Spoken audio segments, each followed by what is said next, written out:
Happy birthday বন্ধু। Thank you. এ কি বন্ধু, তুমি কাঁদছো কেন? কই না তো, কাচ্ছি না তো।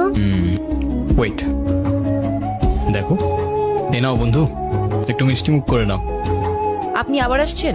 এই চলো তো। আস্তে, আমার ব্যথা ওর দোষটা কি অনু? লাগছে। তুমি আমার উপরে জেদ করে ওকে কেন কষ্ট দিচ্ছ?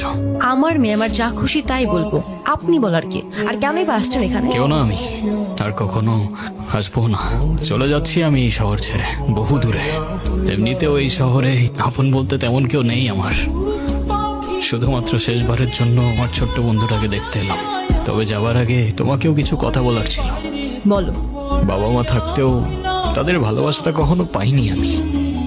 ছোটবেলা থেকে একা একা থাকতে শিখে গেছি।